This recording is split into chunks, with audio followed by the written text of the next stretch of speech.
I'm Jamie Jay Car. And I'm RichieF. And this is the One Leg One Eye podcast. Here. Right, so hello everybody and welcome to episode 6 of the One Leg, One Eye podcast. Who ever thought we would make it this far? And this week we have the awesome Conor McAuley. How are you doing, Conor? You said that word, you kind of fecked that up there. Sorry, Conor. Oh, it's okay. What's this? Everybody gets it wrong. Did I get it wrong? Yeah, you got it a bit wrong. It's Conor McAuley, not Conor McAuley. A lot of people get that wrong though. So It's just how I sound. You just slate me because I'm from South Dublin City. It's Conor McAuley. It's just how I say it. No, Alright. yeah, you didn't say it like that though a minute ago. At all. It sounded like Collie, did it? Okay. Welcome everybody to episode 6. See, the intros aren't easy, Richie, are they? You were slagging me earlier before the podcast. So we have Conor McAuley on, and Conor is in a wheelchair.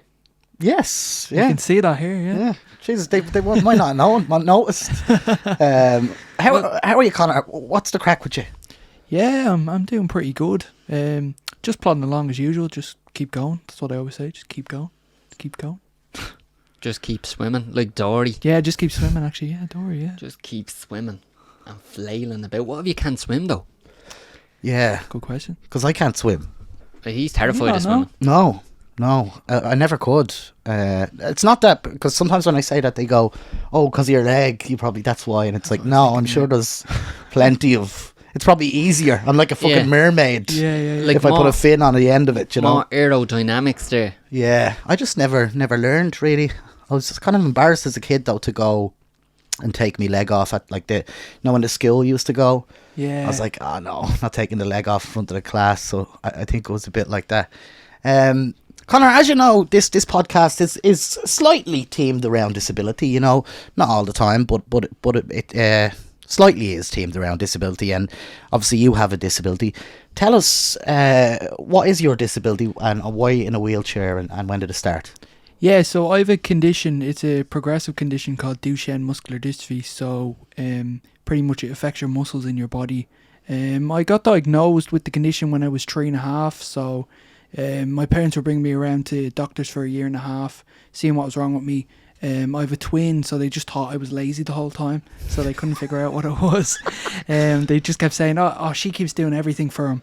And then they found out, when I was 3.5, that I do have Duchenne muscular dystrophy. It is really hard though with it, because it is, as I say, progressive, so it changes from day to day. Like one day you could wake up, with your body in one way, and then the next day you could wake up with your body like a different way. It's just mad how it works.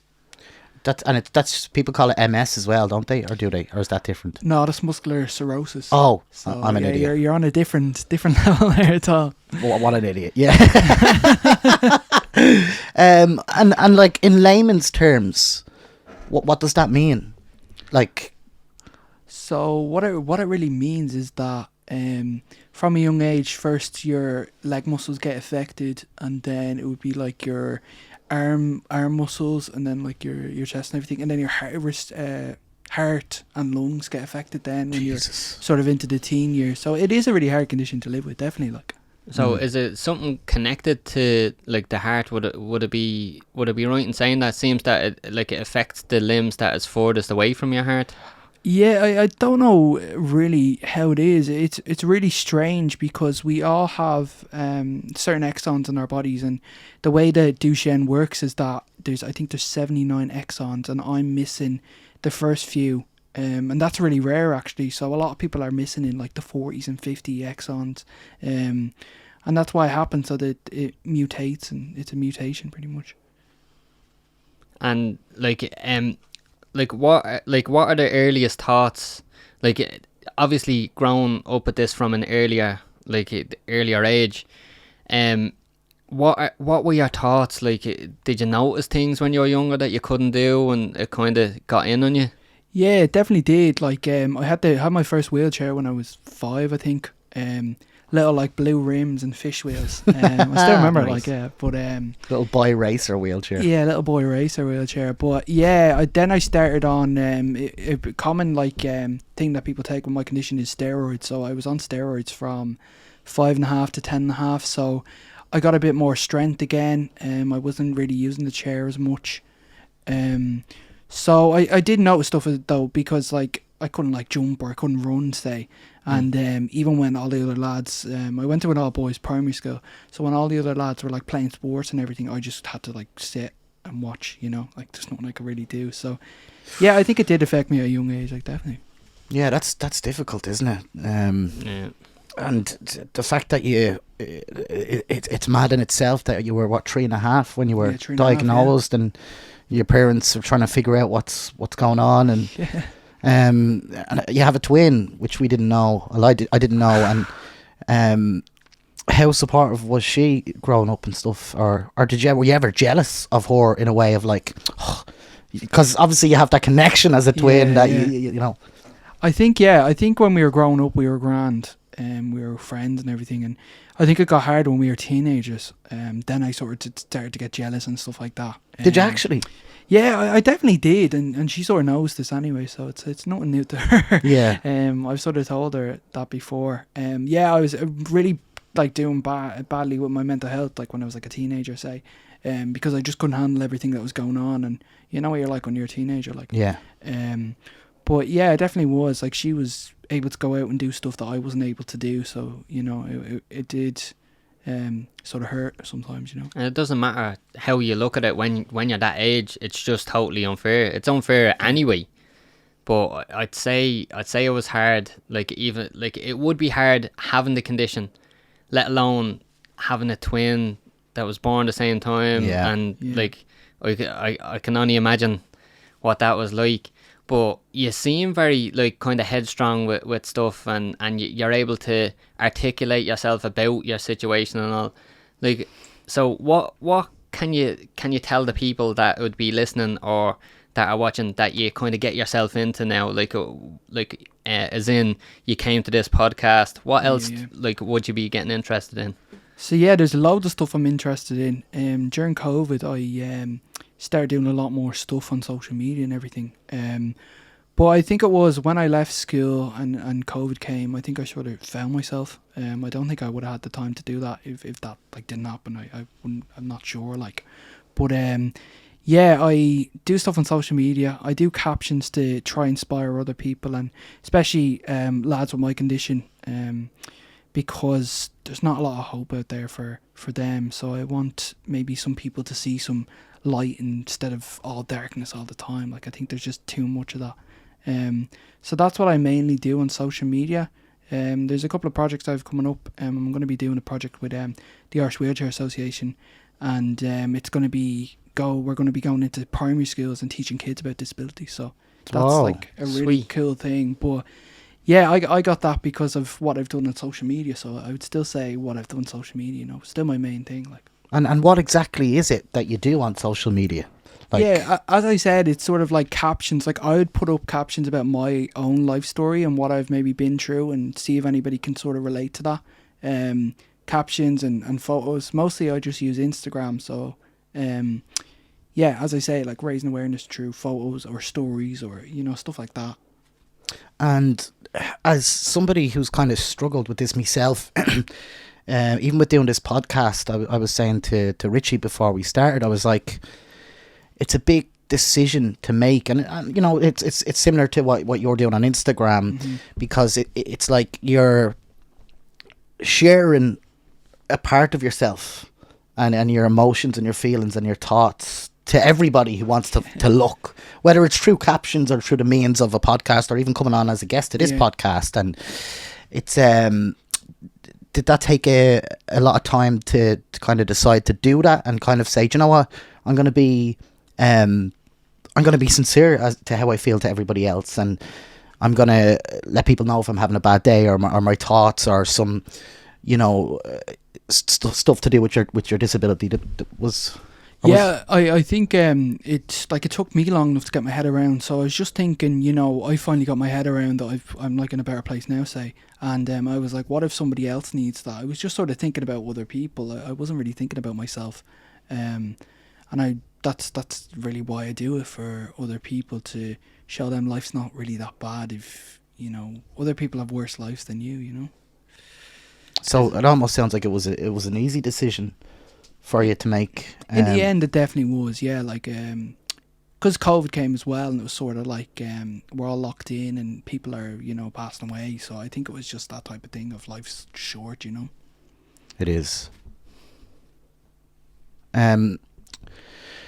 Yeah, no, it's a tough one. And even though you're saying there, like you're 20, 21? 20, yeah. You're 20. That's so young. Like, and even I know. Look, we only know each other barely an hour now, but you can tell that you're a lot more mature than probably me now. Like, but definitely me when I was 20. By God, So no, fair play to you, and it's a very noble thing that you're doing. Even though that word noble and what's come across a bit cheesy, inspiring, that kind of stuff, it can come across cheesy. But you're right, and I think you're doing the right thing, and especially because your illness is very rare as well in a way, and he's being the voice of people with this condition. Like he's the voice of them, like people who don't have the courage or the gonads to grow up and make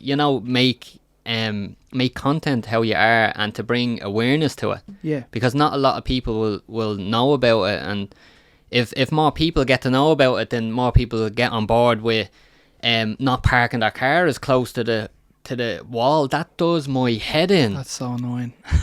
Like I do feel like kicking cars sometimes when I see it, and I notice it. Obviously I'd be going up and down the roads with a pram. Yeah. I have a young child. She's 2. He won't stop having kids. He just keeps popping them out. They just keep. But no, it terribly annoys me, and just the thought, like, here's a funny story anyway, right? When it comes to it, and it shows how much determination I have not to be like those people. Okay, so I was doing my back garden up there I'd say probably about 8 months ago. About 8 months ago anyway. And it was for my daughter's birthday, and we were going to have lots of stuff happening out the back garden. So I was like, right, let's do this. So I got a load of mulch, right? Mulch is all chopped up wood and stuff like that. And I was on the phone to the guys, and I was like, I need about 3 tons of it. Well, your man showed up with a big lorry full of it, and it was about 5 to probably 6 tons of it, and just dumped it on me pat outside before I got home from work, right? Now, he sent me a picture of this. I did. And it was like... I'll put the picture. I'll put the picture up on the social media, the social media outlets that we have, just to show people what this was like. But my front pat, it goes out about 6 foot, and people tend to park their cars right in the middle of that. So there's only like a foot on either side then, like if even. Yeah. And this mulch was sitting there. And it took me absolutely ages to shovel it in, even into my front garden. But I made sure that there was enough space for prams or wheelchairs to get by before I finished. And I finished at like 12 o'clock at night, but I didn't care. Yeah. But that's how much that irritates me, that I wouldn't even stop. And I was exhausted.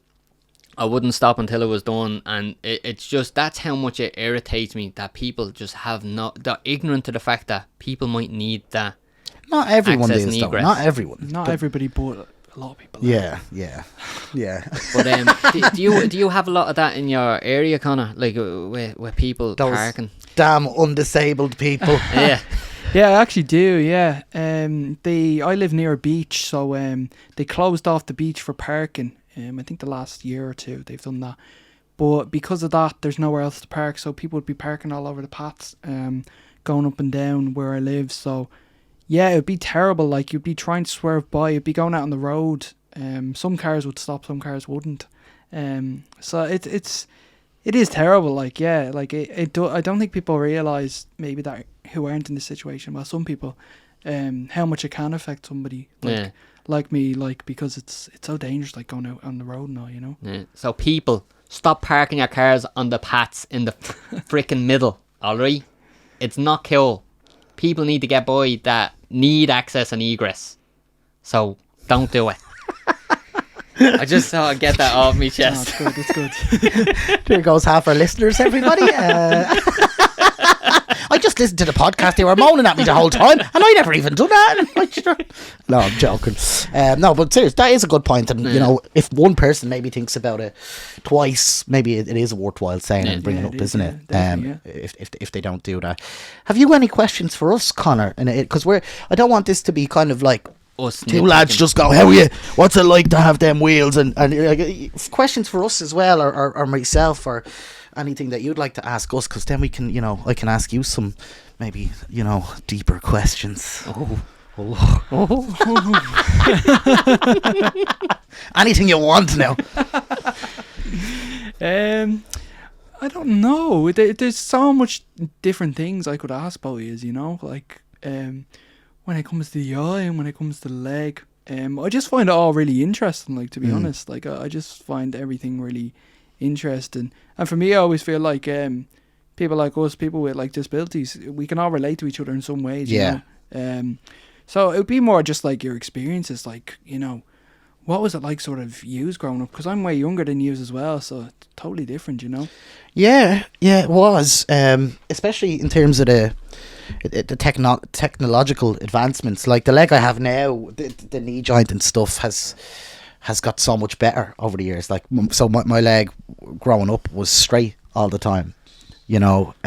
So when I'm sitting down, it was like just you know, hanging off the chair and stuff. So that was pretty different back then. I feel though like people were still very understanding towards me. There wasn't like, maybe if I had been born 30 years earlier, it would have been a little bit different. But I feel like, you know, growing up in the 90s, it was still fairly modern. Nobody was just like ringing a bell going, there's the cripple walking down, look at him limping, you know. So it was like no, it was fairly probably similar experience that you had, you know. And I don't know if you got this, but I got this where I didn't feel, or maybe you, I don't know.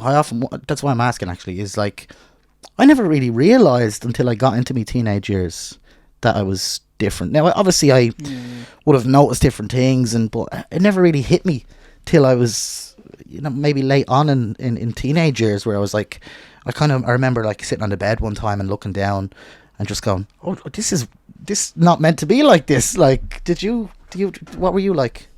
Yeah, I think I was so confused. Like, really, it was more in your teenage years, but I didn't know there was something wrong. But it was sort of that thing of, when I got into my teenage years, I felt like I had to be as able-bodied as like possible, and I felt like that was the way that was meant to be. I don't know what it was. It was just the way I was back then was really strange. But yeah, that's what I really tried to be. But it was really because of me. It was sort of like my legs, I could feel like they were sort of changing more, say, when I was like a teenager, like 12 or 13. And then it was sort of like, I don't know what to do with myself. Like, I'm all over the place. But yeah, there was definitely times where I did notice there was stuff different, like, especially teenage years, you know.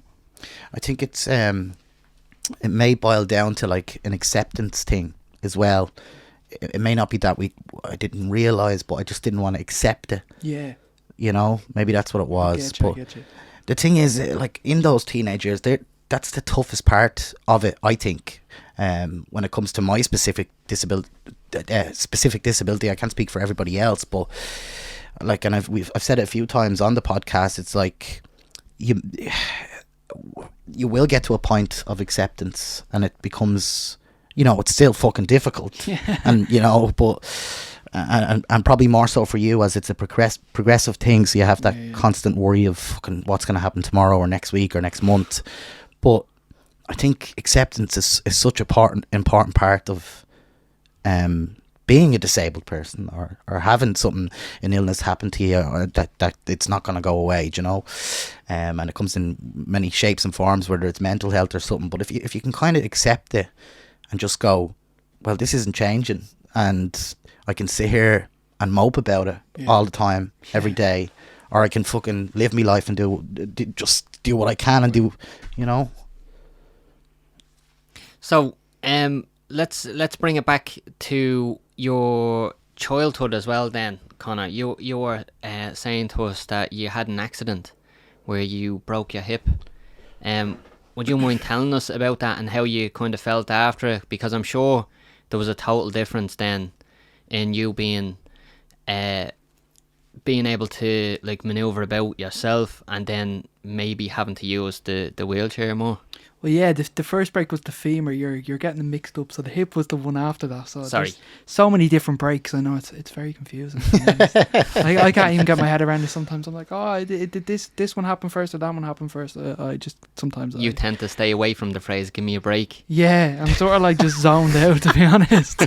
It's like, no, I don't want to deal with this, you know. Yeah. But yeah, no, I broke my femur when I was 16. When I was in TY. I was in TY that year. And yeah, it was really difficult because one second, you know, I was up there walking, and the next second I was, you know, on the ground. And it really did change after that. I was never able to fully recover my walking. My leg would never be the same. The right leg I broke, so it was never the same. And I remember actually getting questions about it, and I think this was one of the hardest parts of, you know, when are you going to get out of the wheelchair, or, you know, when is this going to be sort of over with? Because I did hide it so well before that. That was really tough because I didn't know how to answer, you know, or people would be like, oh, why are you not on crutches or something like that? And that was more tough part. But I think, yeah, getting used to things again, having to walk with the frame in the house. I could never walk outside again. That was really tough because, you know, who doesn't like having a little nice stroll outside? Or going somewhere with your mates or anything. Yeah, exactly. Like even I think one thing that was good about it was the chair more freed me. Like, I wasn't able to go anywhere on my own or anything in case I fell and I couldn't like pick myself back up, say. But yeah, that really did change sort of everything. It made me grow up a lot and really see what life really was, because one second, you know, you could be in one place and then next second it's totally different. Like, Yeah, and that goes for you know, disability and not disability, doesn't it? Yeah. You know, and I think that's why we should be fucking grateful, you know. Or if you're listening to this and you're out on a walk, maybe think to yourself, you know, things could be different yeah, tomorrow. you know. Like it's the same like for anyone who doesn't maybe have a disability. It's the same. Like I'm guessing at this because this is how I felt when I lost the vision in my left eye. It's like when you get a cold sore and you're like, right, this is a pain, but if I take care of myself, it's not gonna happen. But you do get cold sores. So let me make a connection to that. It's when you have your vision, you never think I could lose my vision one day. It's a fear. So, or when you're able to walk around and maneuver, you don't think I could fall and break me femur and be in a wheelchair. Like, it's one of those things that you don't fully appreciate everything until you lost it. Like, Yeah, so true. and I don't think you. Although we even say that, and we might have those fleeting moments of being grateful, yeah. but I don't think you can ever really be like Fully grateful, constantly, because you haven't Yeah. experienced what it's like to not have it, so it's Yeah. kind of hard to put yourself into that mindset. But it is, I think, you know, healthy to kind of go, actually have to think about it and go, geez, I am kind of grateful for how things are. Like I remember a couple of years ago, I was having a tough time. Like, I still go through tough times of acceptance. You never fully accept it either, you know. And sometimes I do go through spouts of like. Sorry, Jamie, just talk into the mic there. Yeah, right. You used that. You used that. You did that already. No, but you don't stop doing it to me. That's because you never talk into the mic. I'm sorry for it. Right, but I was having I love how you waited till I got into like the deepest part as well. I'm sorry. Thank you very much. I was having a kind of a low point that just of like, why me, kind of internally. I'd never really say that to anybody else, like, but in my head I was just kind of like, fuck, do you know, this is kind of shit. And it was one of the, so sometimes I get like blisters on my birth defect that I put the prosthetic leg over, and I was going for a walk around the park and I had a bad blister, and it was just every fucking step was sore. And I was just, in my head, I was just like, this is just so unfair. Like, what the... And I'm looking at everybody else in the park, and they're jogging, and I'm just like, fucking hell. Like, what did I do to deserve this kind of a thing? And just by chance, there was a chap that just like it was like something out of a film. Like, literally came out around the corner, and he was in a wheelchair. Now, he's an older man. Yeah. And he just stopped and he like put his hand up, and he's like, "Sorry, do you mind? Can I ask you why you're limping? I'm just curious because I'm in the chair myself." And I pulled up my chair, and I went, "Oh, I have a prosthetic," and I banged on it. It's like a little thing I do. And he was like, "Oh, jeez, isn't that great?" Like, his thought wasn't. Yeah. His thoughts weren't. In a negative. My thoughts. He was just like, "God, isn't that brilliant?" And I was kind of like, I was like literally having those thoughts of like, why me kind of a thing. Yeah. And he just went, "Oh, do you know, I'd love to be you now, walking around the park." And like, he said it with it, was kind of having a laugh with it, you know, having a bit of banter. And I was just like, I felt so selfish in a way then for having those thoughts. And I know it's not selfish, and life is what you're experiencing it, but you know, it's like what you said, Conor, is like, you know, there are always people that have it worse than you. And you know, it was just a turning point though for me. And not in life, but in how I thought for the next couple of weeks and months after it, of like, maybe he'd love to have a prosthetic and just get up out of the chair and have a little walk around the park, even if there is a bit of a pain or whatever, you know. It is hard to keep that positivity going then as well. Like, I know I was saying, like, people aren't grateful for what they have until it's gone, but like, I know people make these kind of you know, like, goals, or put them on the wall or something like that, you know, like where they can see them every day.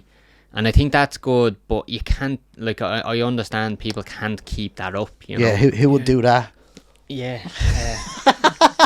I don't know. Who would do that? No, for anybody listening to Spotify, I pointed at the exact pictures that Richie's talking about. Yeah, and those pictures would be reach 100,000 YouTube subscribers. Yes. Subscribe if you're not subscribing. Yeah, head over to YouTube. Well, we just got over 14,000 on my 14,000? YouTube. So yeah, Nice. we're getting there. Wow. What's that, like nearly a fifth of the way? And then there's one that's just kind of outreach constantly. It's finished 32 counties, 32 questions. I'll get there though. I You will will do get it. there. I will do it. Have you any goals, Conor? Have you any things that you like that you want to do over the next 10 years? Yeah, definitely. I want to go back next year and study. I want to do a PLC next year. I want to be a music specialist on the radio because I'm a big fan of music. So I think that's what I sort of want to do, and I sort of want to keep going with what I'm doing now. Yeah, that's really it. Like, study, then maybe after the PLC go somewhere, maybe like DCU or something like that. Back rolling for part 2 of the podcast. Good man, Rich. There you go. Yeah, so we don't really know where that left off there, but we're back. There was some technical hiccup with the camera there. You were telling us there during the hiccup of, like, sometimes stuff happens, and I can't believe this. Well, I can actually, because similar things happen to me on nights out. Tell us. Yeah, so when I was, like, I just turned 18, I was a big party head. I'd go to nightclubs, I'd go to pubs and everything.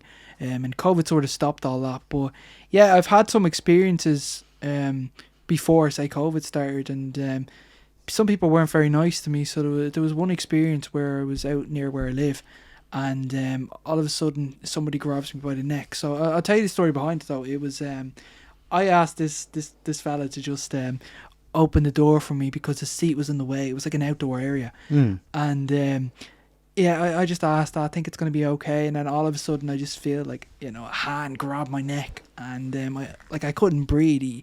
He had his hand on my neck for about 10-15 seconds, say, and then he took it off, and it sort of ruined my whole, like, going out type of thing. I remember that night, and I sort of then wanted to go home. I was sort of just like, oh, I don't really want to do this. And there was another night before that as well where I was in another nightclub near me. There's loads of nightclubs near me. But yeah, I was there, and some fella started grabbing my chair and started, like, yanking it, like, up and down, up and down, up and down. And I was sort of screaming, saying, like, don't, like, just get off it. And there was people just watching, didn't know sort of what to do. And, you know, it was mad. And there was another one as well where a fella goes, "Oh, can I like sit on you like as a seat?" I was like, "No." Like I was like, "I'm not a seat. Like I'm a person." Oh my god! So I don't know, but yeah, Can I sit? Oh my! with COVID, like I sort of stopped, but I think that's what happened. Like I sort of grew up so much that now I'm just like I'm not really in the scene as much as I was. But it sort of is sad that like them experiences, sort of ruined it for me. That is sad, and I hope you get to a point where that you don't let that ruin it for you.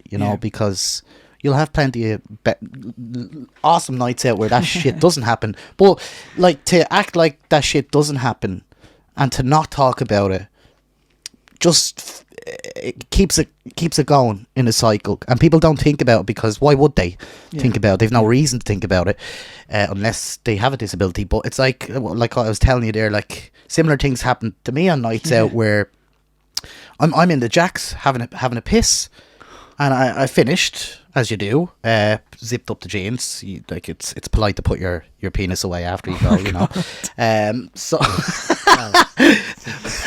I think there's certain laws against it. But anyway, this chap comes up to me who I don't know, never met in my life, and obviously people had been talking in the bar like, there's your man that has the prosthetic. I'm sure they didn't say it as polite as that, but you know what I mean. He comes in and literally, without even saying that, and pulls up my trousers and like touches me leg and starts like grabbing it and just says, "Oh, you're the lad with the one leg, aren't you?" And I'm just like, what are you doing? Like, you can't just undress people or just physically push somebody around because there's wheels there just because you think it's funny, or I don't even know if they even think it's funny, or they just brain dead, or like maybe, or like go over to Richie and take his patch off and go ha, ha. Like it's like, what the hell is that's I'll mental. bite someone if they try that. I'll physically bite. I'll get lockjaw and all I will.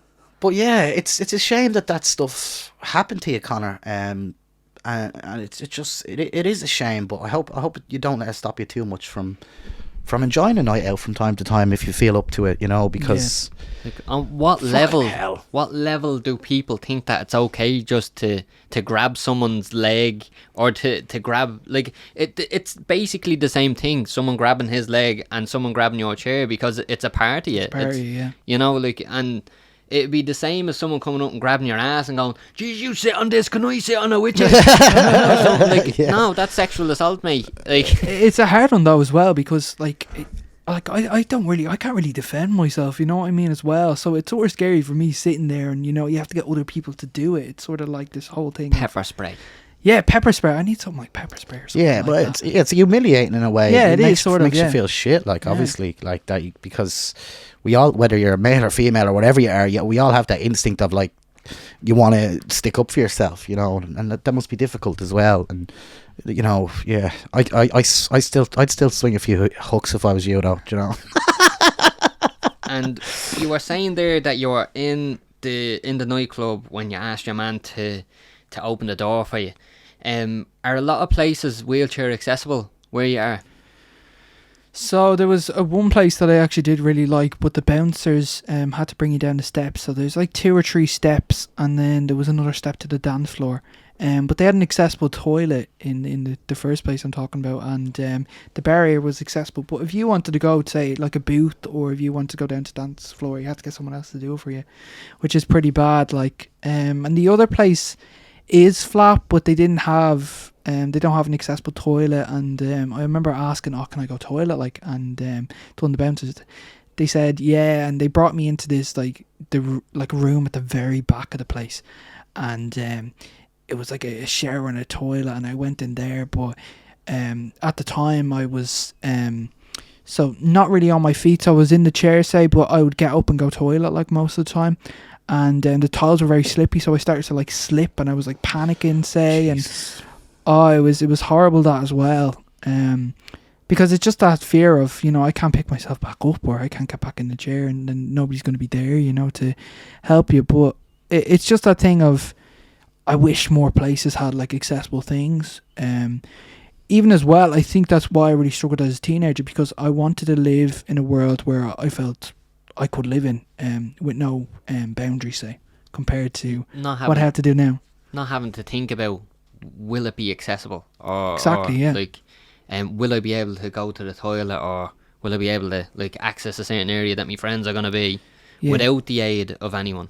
I think that was it as well. It was sort of like I wanted to look able-bodied because the world I felt wasn't made for me. Like it would have been harder accepting it than not accepting it, if you get what I mean. Yeah, like advances have been made when it comes to accessibility in certain places, and I've seen a lot of even cafes or diners or anything like that, and they're putting the wheelchair sign as wheelchair accessible on their social medias, which is really good. But there's loads of places out there that it's just inaccessible for people, and it's unfair to have to think about can we have access to it, and if we can't, let it be known like that. No, it's definitely, there's no chance. So at least then your friends would be conscious of that and say, right, we're not going to go there because Conor's not going to be able to make it. Yeah. So if a lot of places did open up to this idea and start putting the wheelchair accessible or non-accessible places, put up that it's not accessible to wheelchairs, I think it'd be slightly better, because then it'd become one of those things where you think about that place and it either has access or doesn't. Yeah. And it's not a hassle then, it's not a struggle to find out if it is or not. A lot of places still don't do it, and I wish a lot of places would. Obviously I don't have any disability where my mobility is not able to reach certain places, but I empathise with that a lot. Yeah. And it's constantly on my mind, even though I'm not affected by it. They're never open. They're always fucking locked. They just lock the disabled one. I swear to God, everywhere I go, they're always locked. And you have to go and ask somebody to get a key, and then the person's like, and they go into the back and they get a key. They're always locked. That's because... Can you leave them open, please? That's because able people just go in and use them anyway. But so what? I don't care. Leave them open. That's not my problem.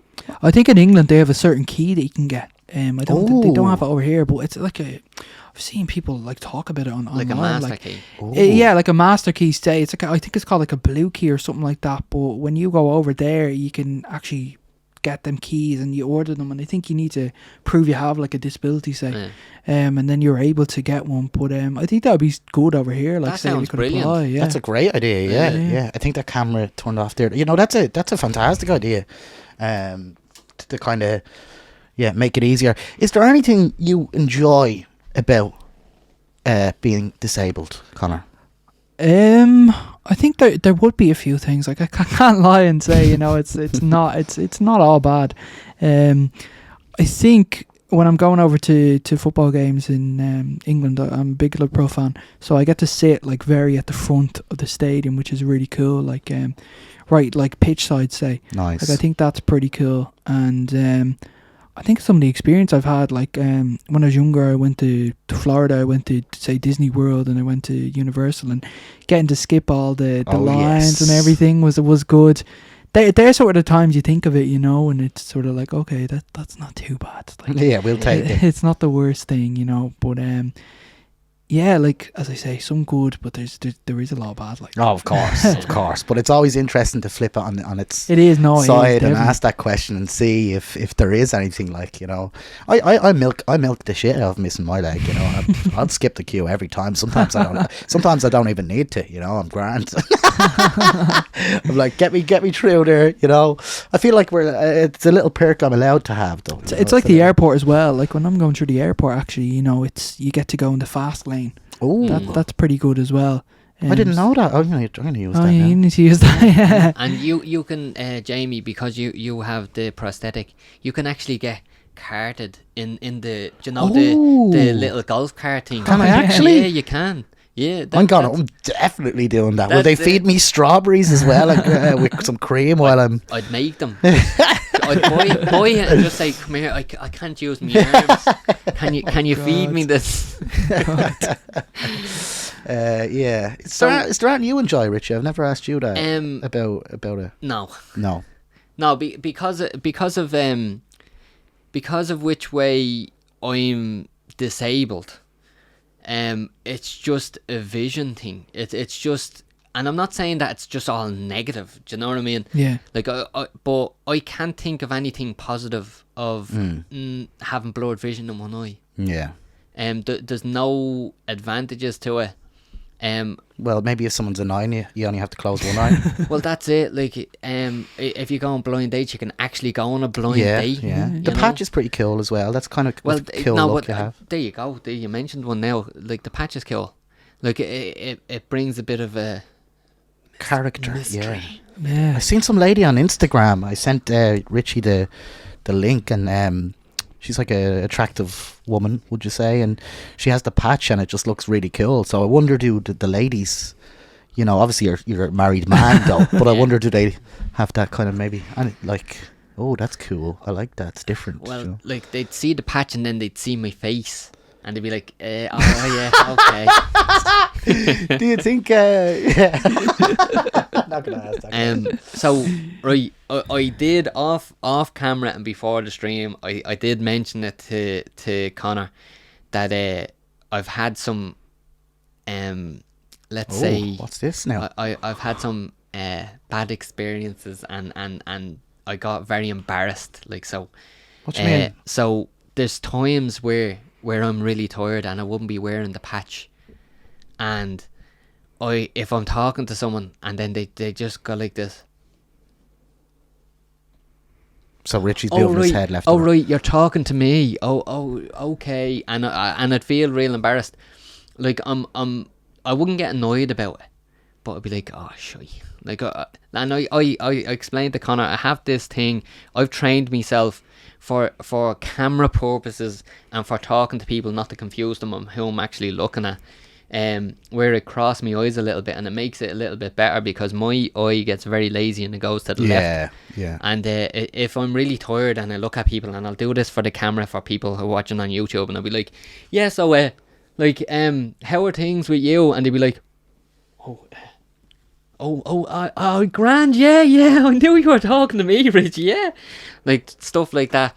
Have you had any experiences that would deem you embarrassed or anything like that? It doesn't have to necessarily be connected to the wheelchair or anything like that, but have you had any, let us know some like embarrassing experiences. Something juicy. Come on.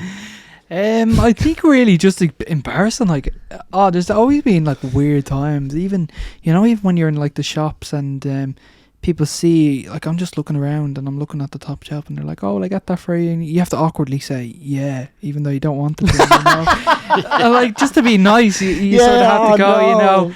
Oh yeah, I'll take that. Thank you. Like, and it's like, I don't want this. Where do I put it now? Because I can't reach back up. And that, yeah, I'd say that's one thing. But I think when I was in school, like, embarrassing stuff happened. Definitely. I hit my head off a hardback copy, and I got a concussion. And Wow.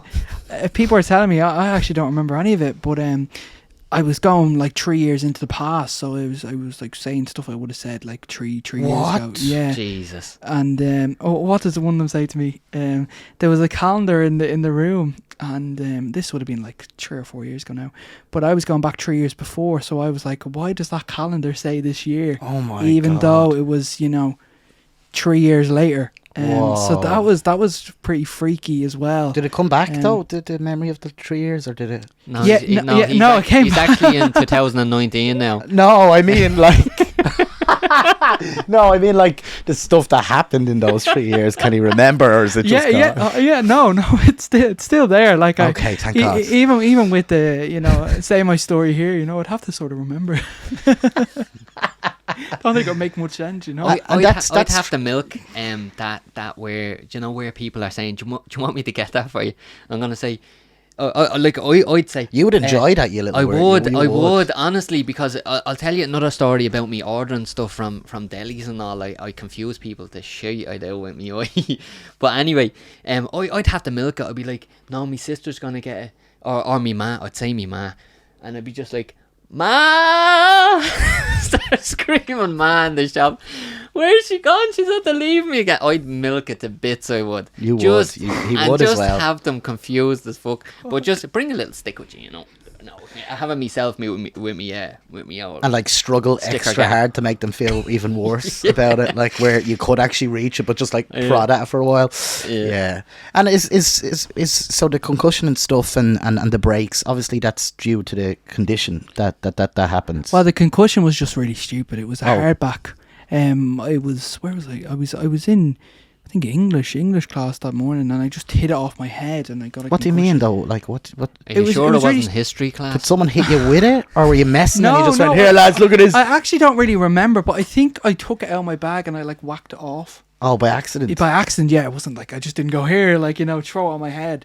I used to do that though. I don't know why. I used to smack books at my head. But no, the breaks as well, you know, they were just unlucky, you know, with the muscles like being weak and all, you know, that was just unlucky. But Does it affect the bone?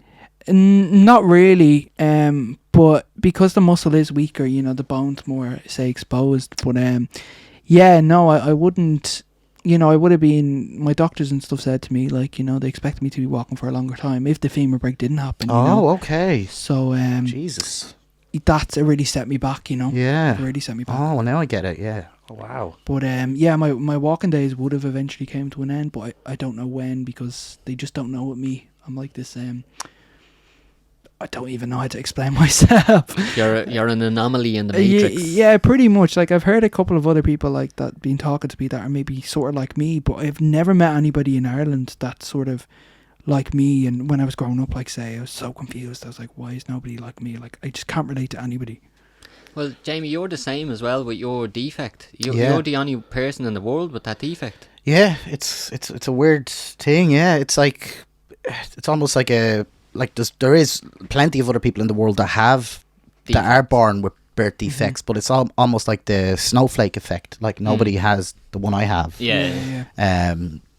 Which is it's quite weird, yeah, to think of, and it's obviously what Conor was thinking like when he was a kid, and you know, that's why it's like doing this podcast.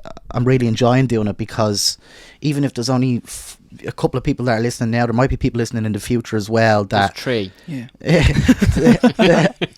but that are you know going through something similar to either you or me, you know, Exactly, where they're kind of, there wasn't much to see on RTE back then in terms of disability, or you know, there was no social media, so there wasn't that really connection, and it does feel, and it still can feel very, very lonely and like shit, you know, that feeling I had when I was in the park, and I'm sure Connor's had, where, you know, he's like, fucking, why me, and I can't even talk to anybody about this, because nobody I know fucking has it. So you know, that's why I think it's pretty cool to be doing this now, and you know, if anybody is going through something similar to Conor, like, I'm sure he'd be only glad if you could reach out to him on Instagram, leave him a comment under one of his posts, or say hello and just say enjoyed the podcast, and or even if it's something similar, you know, which has happened to myself. I've had people from all over the world message me about me leg and stuff, and like, fair play, and it's great to see you putting yourself out there. I wouldn't have the confidence to do that because of me leg, and you know, or like people asking for advice about getting amputations and stuff. It's just it's crazy. Oh, it is mad, the world that we're in now. Like, the amount of people that even reach out to me as well. And it is, as I said, like, I felt like I was sort of on my own, but there was other people with my condition, but sadly it was like progressing faster for them, so it was always like just so confusing. But yeah, the world of social media is just crazy. Tell us about that progression, because you were talking about before the podcast, and it's something that I can tell like still really affects you. Because that, like, mine is pretty stagnant, you know. I know it's going to get to a stage where I might be in a wheelchair myself in my late 50s or 60s or 70s, because the defect won't be as strong enough to push the leg forward or stuff. But other than that, it's not really gonna change, you know. I might have bad days or weeks where I can't walk, but that must be difficult to that kind of progression, and to see, as you were saying, like, friends deteriorating in ways that could possibly happen to you. And exactly, and it's terrible to see, you know, these, lads that are maybe in their 20s passing away, you know, and it's terrible to see, you know. I got told when I was younger that I would only last till my like late teen years, and I'm 20 years old now, so that's great. But I've seen a fella that is 51 now, and he's still living with it. So you know, there's a lot more hope than there was maybe back then. But it really is hard, and I feel so lucky because I have been lucky. You know, I do have this condition, but it hasn't been as fast as say other people. You know, maybe are hooked up to have a machine on, you know, 24 hours a day, ventilators and everything, you know. It's just like, God, I'm actually so lucky, like, and I feel sorry for people, you know. And this as well is what makes you a great advocate for people with the condition, to talk about it and to bring light to it, and to, like, because I haven't heard of that condition, like, before I was talking to yourself. And now I'm aware of it, and I'm aware that people are very young, like, that are dying.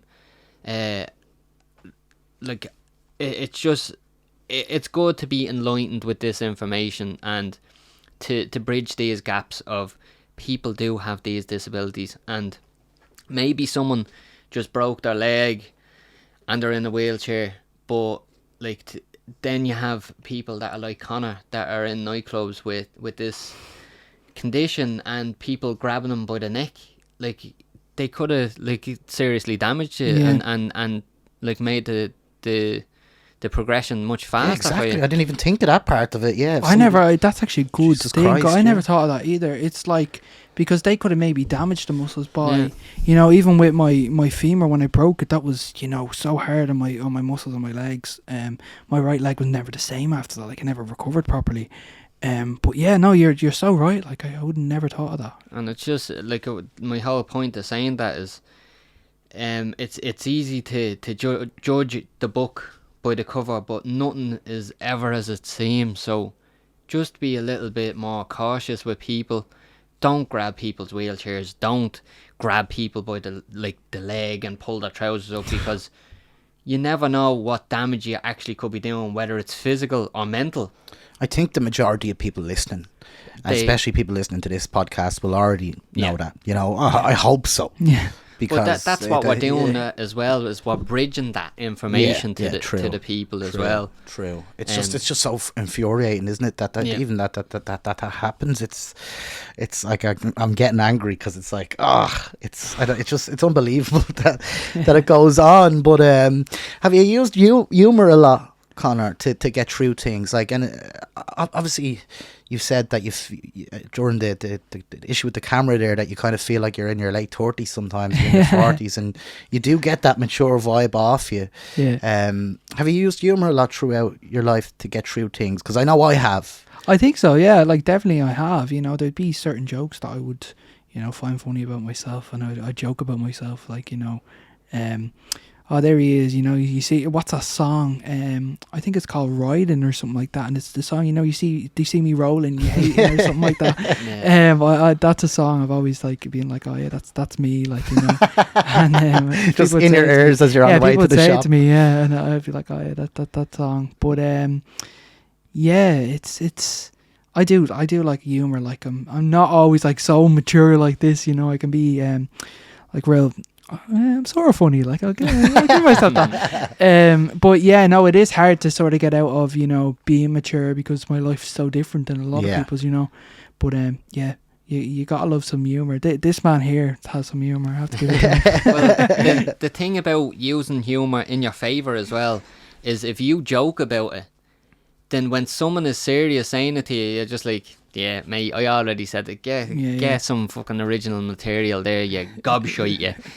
Yeah, it is like a self-defense mechanism in a way as well, isn't it? It's like what Eminem done, you know, in 8 Mile, where he absolutely slates himself and the guy doesn't have anything to say. You know, we're the winners. But no, I use humour a hell of a lot, especially with other people, and it's not just for me to try be funny. It's to break the ice and to allow them to feel less uncomfortable with maybe saying something, because that's what I like. I like the banter, Like if Jamie slags me eye, which he does all the time, like 90% of the time, It's not that bad. no, it's not. But when Jamie does, then it's laughable, do you know, and he feels comfortable, and like he knows I'm comfortable with that, so I've no problem with it. But when he starts slagging me, man, no, he doesn't. Oh God. Yeah, I think that's just friends, though, isn't it? Yeah. Like when you become really comfortable with somebody, you kind of say whatever you want to them. I think it's like we all have different issues in our life, and it's kind of funny in a way. Like if you slagged me over my leg, there'd be no. I wouldn't take as like if somebody else was able-bodied. The first thing they come in and they say it, it's a little bit different. But I feel like we already know it's banter. Do you know what I mean? Like it's like we don't have to get over that kind of weird PC or am I going to offend this person, because we're all different in our own ways. And saying that, right, if you're like going and you're meeting someone who has a disability, only joke about it if they're joking about it. Don't go up to someone and go, ha ha ha, you're in a wheelchair. Like if they say a joke about being in a wheelchair, if they are in one, then like break the ice. Don't just go in and start slating someone about their disability. If they're joking about it, then it's kind of a pass then to maybe say something or join in on the joke, but never go out and intentionally make a joke about someone's disability, because we're different. We're probably way different than other people. Other people would take it way serious. So yeah, just it's okay with us, but not with others. I'm gonna do a highlight reel in an edit here of like what to do from Richie. And it's just gonna be you talking to the camera. I think there's 3 parts now to it. It's gonna be part 1, part 2, part 3, where you're just like going, now here, you don't be bleeding going out saying to people that you're in a wheelchair or anything like that. But I love it. You're very caring. No, but like these are like, and I'm not using Conor here like for my venting. No, like, of course not. Jesus. These are things that actually trouble me mind, like that I've brought up on the show today, and I've waited for someone with a certain disability to come on, like yourself, and I have other things that like I want to get off my chest, but I'll do them at the right time, and I found that this was the right time to bring up these issues that I have with society and people in that society. Yeah, no, it is smart. I'm the right man for her anyway. Definitely, yes. He has a face for the radio, this lad. Yeah, look at this face. No, it's horrible. So I'm only joking here, but you did say that you had some ambitions of being on the radio, and you want to go and study. I've been in that situation where I was young and I wanted to go and study. You do know if you even if you go and do the PLC, you can wait another 3 years and you can go to college then anyway. Really? You can go and use I think it's a mature student. Which is what I done to get into college. And I studied game development, so definitely go and do a 1-year course. That would be my advice. Go do a 1-year course on it. If it's not for you, then you can do something else then. Yeah, I've actually, this is going to be my second PLC. I did a film production PLC for a year during COVID, so it was all online. But it was a 2-year, but I couldn't do the second year because of the uncertainty with this year. So I just got out and got working, that's what I've done this year. But yeah, no, I never knew that. That's really good to actually know. But yeah, mature student. I would be a mature student by then as well.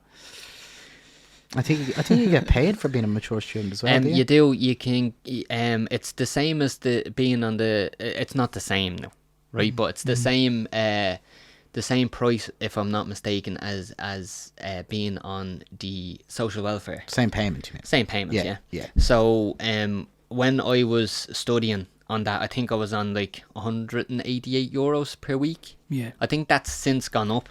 Yeah, I think it's like 220 or something like that. But yeah, you get paid for going and studying, and then not only that, you can apply for your course to be paid for as well. That's great. No, that is really cool. Yeah, so. No, I think it's good as well because there's a thing in DCU where you also get PA hours. So I'd say I'll need them for not necessarily in college, but maybe for helping me cook food or helping me in and around my house or whatever. But yeah, student accommodation, they're really good for student accommodation for people with disabilities. So I think there's a really good thing on that. I'll have to look into that a bit more. The Susie grant as well you can look into. Yeah, I'll have to look into all these things because I'd love to have my own space, you know, for like 2 or 3 years. Like, it'd be great, like, you know. And I think that's another thing for people maybe with my condition is that they don't really get that time, you know, to move and do that type of thing. So it would be good, you know. Yeah, definitely. Like, independence is what we all bleed and want, isn't it? And it can only be, it can be made more difficult by things like this, can't it?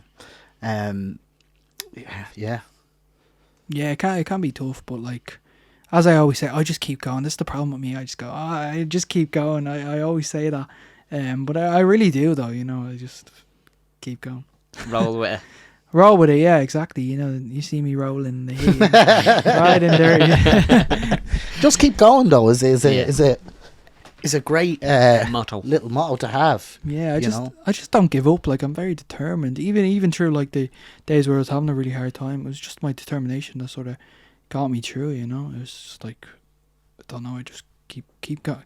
I'm gonna keep saying this now. This is really bad. Keep going. I like it better than just do it though. Like the Nike one. Yours is a little bit more like Irish. Just keep going. Like it's very Irish actually. Yeah, like just do it. It's kind of like, right, okay, calm down. Right, just give me a second. I want to go to the toilet first. But like, just keep going is kind of more like, things will be tough, but fucking keep going anyway. Do you know? Go on. Yeah, go on. Exactly. You know, all these Irish words I use as well on Instagram, and some people would be message me on DM like, what does this mean? And I'd be like, oh, okay, like, they're not Irish, like, fair enough. But even just the little words we use and like what we say, you know, people get so confused. They're like, what are they saying? Which I find really funny. And how do you deal with the progression part, like, and the kind of uncertainty of your future? Because that for me is probably the hardest. I think it is really hard. There was a time as well I didn't sort of know about it, and I was 11 or 12, and the internet is a great thing, but it's a horrible thing as well. And I looked up like, what was the like life expectancy? Jesus. And it came up, and it was, I think it was like 21 or 22. And I remember I went into my mom's bedroom and I was crying my eyes out. I just couldn't like deal with that because I was only like 11 or 12. I just didn't understand, like, and that's when it really did hit me, I think, at that age, like, definitely. But it still is hard today, like, but as I say, that's why maybe I do say keep going, because I just take it day by day, you know. I just do what I sort of want to do. And I think with COVID as well, as I keep mentioning that, during that time I sort of thought, you know, life was like so short, so it's just like, you know, I'm going to do what I want to do, say through social media or do the radio and stuff like that, and hopefully I'll make it. But yeah, I don't think, like, from the outside, I think people actually do see like how scary it would be having that type of thing. Of, you just don't know. But I think to myself, I say to myself, you know, you could get hit by a bus tomorrow, so to make me feel a bit better. No, I get that. I get, you know, that way of thinking, because regardless of whether I had your condition or not, you still don't know the future, you know, like, exactly. or what's going to happen tomorrow or next week. And if you go onto Google and you even if you have a common cold, it'll tell you you can be expecting to live for the next 6 weeks, and freak you out anyway. You know? I think we looked up something. I have a dog at home, and we looked up something. She was doing something weird, and it said she had lupus. The dog had lupus. I don't think dogs can get lupus, but we brought her to the vet, all panicked, saying, you know, our dog has lupus, and the vet was like, that's just nonsense. Your dog doesn't have lupus. Like, don't listen to Google. So yeah, you're right. Like, it's just like Google it's anybody really writing articles. It's not actually like Google say approving them. You know. So. Yeah, I remember I was getting really bad migraines where I couldn't see properly and stuff. And I Googled it, and it was like, it's either one or the other. You're going to die in 2 weeks, or else you're getting migraines. And I was just like, I was just like, I had to like rang the doctor. I was like, it's an emergency. I just read it. I could have a brain tumor, you know.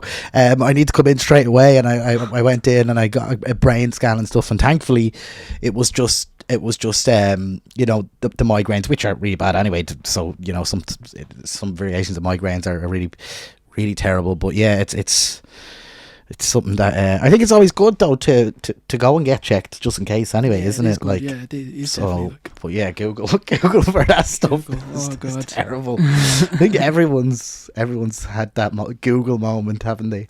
definitely. Yeah, big time. So what would you like to say, Conor, if there's somebody listening from anywhere in the world who is maybe a little bit younger than yourself or same age and is going through some of the stuff that you might be going through or have gone through? I would say the main thing, like, really is just accept yourself, really. I think that's the main thing. First off, you need to accept yourself so other people will start accepting you. But I think be confident, be yourself, be bold. You only live once. I know that's a very cringy quote. YOLO. I'm going back on my edge there, but yeah, no, I would say, yeah, really, you do like only live once. So just live your life the best you can and do what you can until maybe you can't. So just keep going and keep going with the punches, and everything will be okay in the end. Love it. And I think we're going to see a lot more from you in the future, whether it's through your through your radio work or if you decide to expand on your Instagram and turn it to YouTube or whatever way you take from it, because you're very level-headed at age 20 and you've hit a stage of wisdom that I think it takes some people 50 years to get to. Me and Jamie haven't. I'm hoping to get there in another 10. But no, genuine, I really think that we're going to hear lots more of you, and we'd love to get you back on at some stage in a couple of months' time as a guest and see how you're progressing or what you're up to, and have some more chats. It's been great, like, and you two aren't that bad, like, you're grand, like, no, you're grand. People keep saying that, but we just don't believe it. Yeah, no, but definitely, yeah, if I'm up to anything else, which I'd say I will be, I can't actually keep up with myself sometimes. Like, one day I'm doing something, next day I'm doing another thing, and it's like, I just don't know what's going on at this point. It's like how my phone calendar just tings in, and it's like, oh, I'm doing this today. I didn't even realise that until today, But yeah, no, it's been great, like, coming on, like, it's been class, like, so. Yeah. Thanks, man, and keep us updated on the Instagram. Let us know if you're up to anything cool or whatever. Yeah, just definitely. Out of curiosity from us, really, to see what you're up to. Right, so we do a thing on the show called Proper or Pony. I can't remember my story now, Richie. What was my story last week? Your story was about your singles night. Oh yeah. Oh, about the tall person, was it? Asking, coming around asking if we had. Yeah. Yeah, it was a very weird proper pony. It was complete pony. I was talking shy. Yeah. Yeah.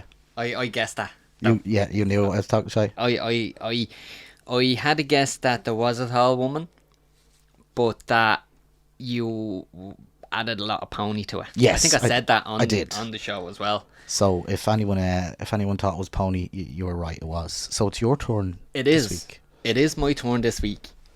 He loves it. Look at him. Right. So after the accident, right? It was a couple of months after. I think you're. Do we need that camera now? Sorry to interrupt. Has been stopped automatically. Maximum recording time. I think we're alright. We don't need it. Yeah. Right. So let me start again. Right. Sorry. So after the accident with me eye, I went to the cinema, and it was the first time that I had gone to the cinema since the accident. So we went in. I can't remember what movie it was, but I actually can. It was one of the 300 movies. So went in, and all my mates had gone ahead of me, and I was so Fast and the Furious, was it? Yeah. One of because there's 300. I'm sorry. So anyway, I went in. I was after getting stuff in the shop, and I followed my mates in, but they had all gone in ahead of me, and I had the tickets in my pocket, and I didn't know what seats we were in, and it was the first time I went from brightness into darkness, and I couldn't see a thing for a few minutes. So I had to sit down in a seat, and I then I thought my vision had come around.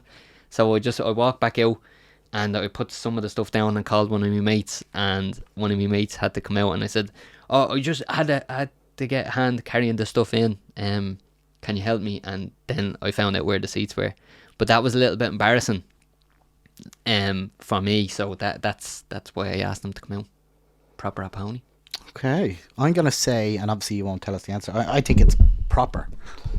Sorry, that's how excited I am. I'm kicking. I'm proper. It's a real. I think it's. I think it's true because it's not that obscure. So I'm like, kind of. I don't know. That's. What do you think, Connor? Don't know. Yeah, I can't really think of any stories at the moment. Like that. Yeah, some things like that can be sort of embarrassing. I used to need, when I was able to go up steps. This is a long time ago now. But I used to need like sort of a hand going up the steps, and I'd feel sort of embarrassed because I'd be holding onto the rail and walking sort of to the side, so 1 foot up, 1 foot down, and I think that was sort of embarrassing. Having to, I wasn't really able to go up the stairs like great, to be honest. Yeah, like you should have seen it was terrible. Get me to do it in the dark, and it's not happening. Yeah, but even that, like, it's just like. That's what I'm thinking of as well. It's like the way that I used to do that, and you would always feel like people were looking at you or people were staring at you, and you're like, oh, it's sort of in your head. But yeah, no, I was like sort of embarrassed when them type of things would happen. Do you think his story is proper or pony? So do you think it's true or false what I just said? Oh, I'd say it's true. Has to be true. What do you guys and girls think? Yes, let us know in the comments below if you think Richie's variation of proper or pony is true or false. Proper or pony, you get it in the comments, and see if anybody gets it right for next week. Also, where can people go find you on your Instagram? Because I know that's the thing you're working on the most. But if you have any other stuff as well, you can let us know. Yeah, so you can go follow me on @Con McAuley. So it's CONMCAULEY. So McAuley, say. But you can sort of find all my links through there. To be honest, I have a little link tree in my bio on Instagram, and you can see my various interviews or what I've been doing. Yeah, that's really where I am and where I'm based. So yeah, you can go there and check me out.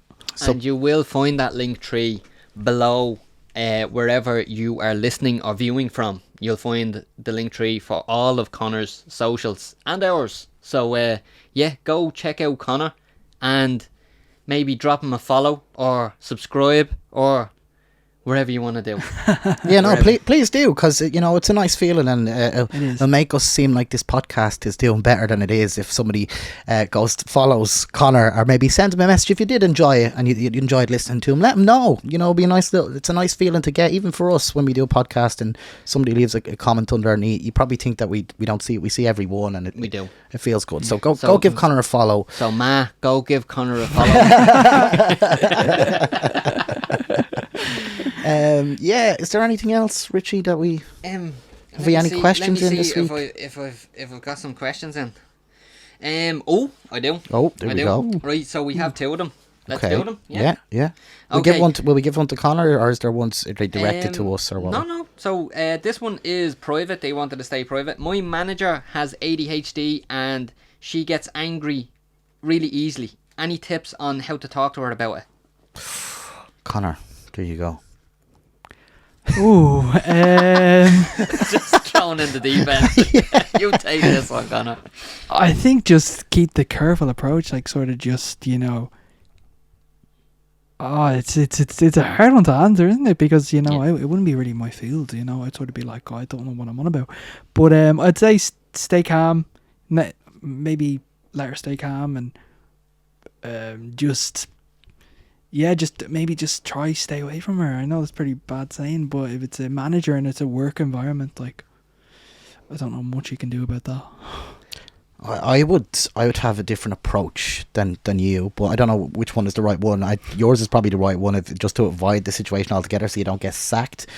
My one would be, if it's really affecting you to the point of that you're thinking of quitting the job, then it's a conversation that you're gonna need to have, and obviously do it in private, not in front of other people, and just say, look, listen, I know you're going through a lot at the moment. I know work is probably really difficult, but the way that you're talking to me is making me feel really shit, and I don't mean this in a disrespectful way, and explain it human to human of like, it's really kind of, it's hurt me that I'm thinking of even potentially leaving the job, and just being honest and saying, maybe is there a way I could do something different, or we could work around this to try and make it comfortable for both of us. And I think some people maybe don't realise, especially with like something like ADHD, you might not realise that you're being angry or you're being a certain way, because of course it's not her fault. But yeah, maybe if you do tell her and just say, you know, well, you're being this way or being that way, maybe then she might realise and just take a different approach. Exactly. And in a polite way, and not in a way of like,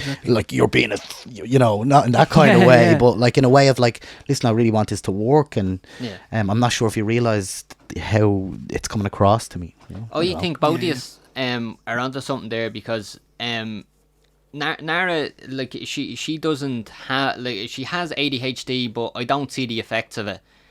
So Nara is my wife, and like sometimes if she's angry about something, like obviously if it's at me or not at me, I just leave her for a while. So what Conor is saying seems to fit it, but what you're saying as well is on the professional side, Jamie, as well, is if you do both of what you're doing, keep away from it until you can't anymore, until the point where it's affecting you, then go and say, look, can we have a talk? And then what Jamie said, just say, look, this is really affecting how I work.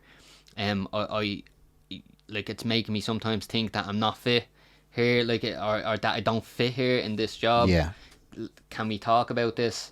It's a tough one though. Yeah, isn't it? That it's a tough one, and It is a tough one. if anybody in the comments as well has any advice or what you would, because we're just talking off the cuff here. Don't actually take our advice. No. But if anybody else has an opinion on that, or some way that they've dealt with a similar situation, please do let us know in the comments. Please do. And the second one then, so the second one is, what do you do to de-stress? I need new things to try. That's from Samantha. Oh, okay. That's a good one.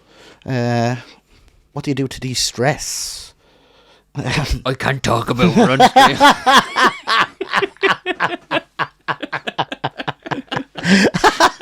Oh, gee, we always have to bring it there, don't we? I'll start this one off. Go ahead, yeah. I like to play video games. Since I was younger, I've said this, I think before. I don't know whether it was on stream or if it was on this podcast. But my dad was an alcoholic, and how I used to escape was through playing video games, and it helped me out a lot, and it still does to the day, like to this day. If I'm really stressed, I'll stick on a game, escape, like you're playing someone else.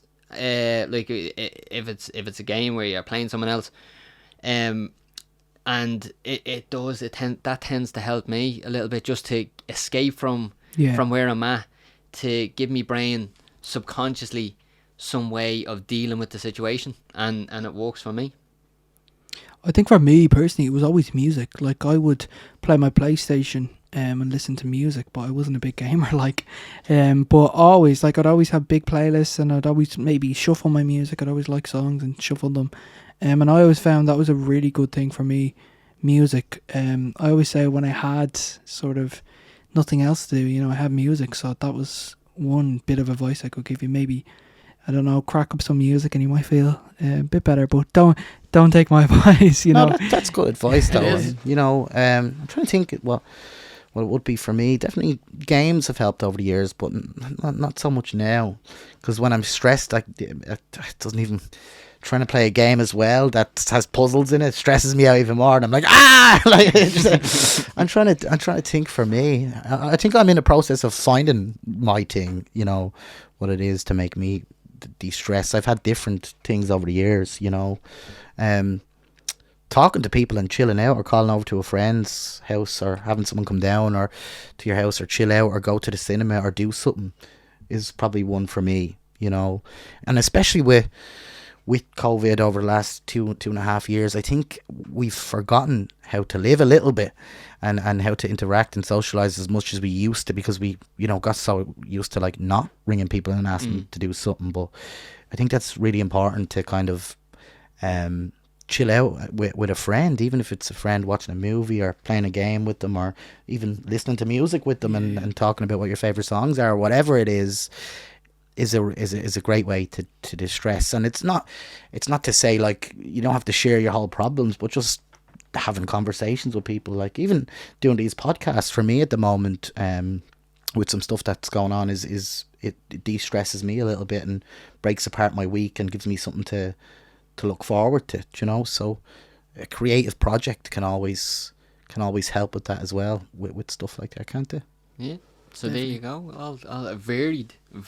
Yeah, we're very things, serious today, aren't we? Very serious. I think I'm rubbing off on you. Yeah, your maturity is definitely rubbed off on us today, but I've loved it. Hold on, I think we have an issue over here. I think it literally just stopped a second ago, did it? Because I could hear the difference. I think something just... What does it say? Just says that the monitor is on, so let's go monitor on. And we should... Yeah, I think... we're back rolling, yeah. I think we should just wrap up now, but I don't know if I got cut off there. If we did, apologies. But listen, thanks to everybody who's supported this podcast so far and tuned in. There's a couple of people we see that tune in to every episode, and we really appreciate that. And if you could continue the questions as well, and the kind of advice that you want from us, because it is helping. Like, if I don't get through to certain ones, I'll go back like I done in the last podcast, and I'll read out some that I don't get to, because we don't have a lot of time near the end, but I will get to most of them if I can.